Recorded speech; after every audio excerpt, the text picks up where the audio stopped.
In this podcast episode, Ben Shapiro discusses several pressing current events and cultural topics, centering primarily on new evidence related to Alex Prey, the man fatally shot by Border Patrol agents. The episode also touches on the rhetoric surrounding immigration enforcement, the political theater in the Senate involving Marco Rubio, and the introduction of Trump accounts aimed at encouraging youth investment. Additionally, Ben fields listener questions in a mailbag segment and critiques contemporary cultural figures and narratives.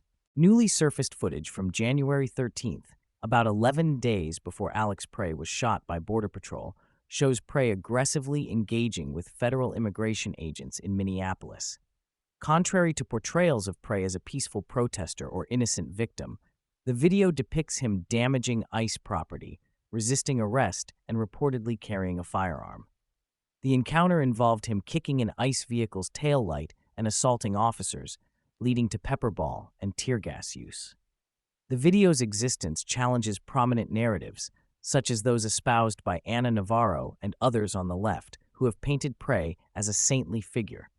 This tape raises serious questions about local and federal law enforcement failures, as Prey was reportedly known to ICE and yet remained free to engage in these confrontations until the fatal shooting on January 24th.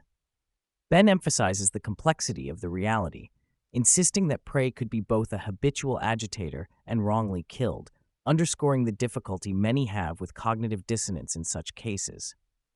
Ben critiques how the left simplifies the narrative to cast all ICE detainees as innocent victims and ICE agents as oppressive Nazis, despite evidence complicating this picture.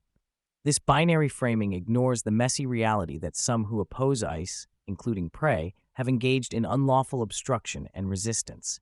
Such polarization leads to inflammatory rhetoric, exemplified by figures like Stephen Colbert, who compared ICE agents unfavorably to Nazis, a comparison Ben terms insane and dangerous. This demonization not only distorts historical reality, but also risks inciting further violence against law enforcement. Democratic politicians and media personalities frequently escalate tensions by using terms like Gestapo or likening ICE enforcement to historical atrocities. Ben argues that this rhetoric exacerbates public unrest and undermines honest discourse about immigration enforcement and law and order. The episode takes a sharp turn into cultural commentary with a critique of Bruce Springsteen's new song about ICE and Minneapolis titled Streets of Minneapolis.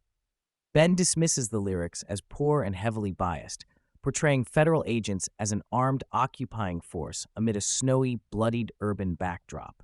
The imagery and messaging reinforce a hostile narrative towards ICE, which dovetails with the broader political attacks on immigration enforcement. Ben ridicules the melodramatic and factually questionable elements of the song, sarcastically emphasizing Springsteen's decline in artistic quality over decades. Ben also highlights commentary from actor Giancarlo Esposito, who hints at revolutionary fervor stirred by perceived governmental oppression and ICE actions. Esposito's theatrical appearance and rhetoric, calling for revolution without any visible personal courage or leadership, are mocked. Ben points to the irony that many who foment such rhetoric do not engage with practical activism or leadership, often residing comfortably in wealthy, artistically insular circles. He notes that the racial and ethnic makeup of ICE agents contradicts narratives that paint the agency as a monolithic white oppressor group. Tom Homan from DHS was dispatched to Minneapolis to negotiate with the city government amid tensions over immigration enforcement. The discussions reportedly resulted in an agreement for county-level law enforcement to collaborate with ICE on transferring individuals arrested for state crimes, marking a possible softening in sanctuary city policies. Ben praises Homan's professional and pragmatic approach and contrasts it with the behavior of Minneapolis Mayor Jacob Frey, who publicly refuses cooperation with ICE and prioritizes local policing over federal immigration enforcement. Frey's position, Jeffries-style rhetoric, and other sanctuary city leaders' stances in places like New York and Chicago contribute to escalating confrontations with federal agents.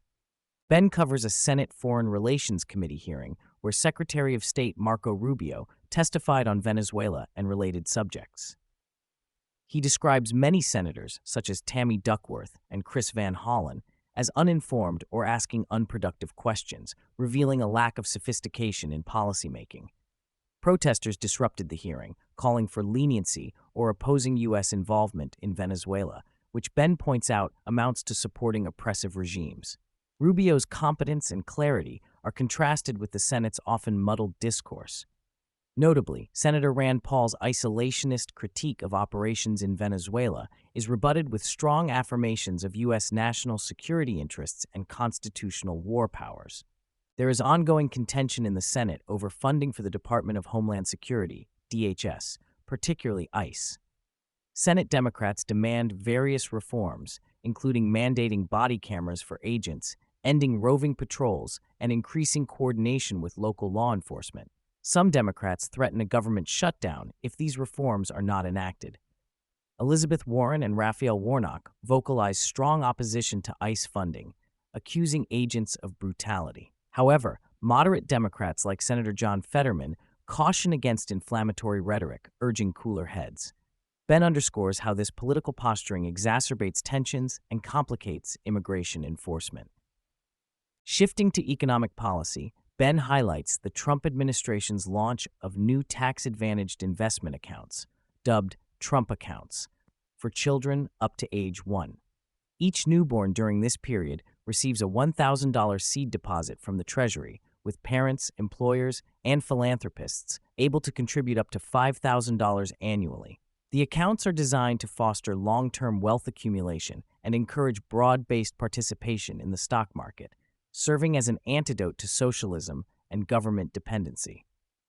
Celebrity involvement, including rapper Nicki Minaj's public support and partnership, signals a cultural shift, welcoming open expressions of support for President Trump.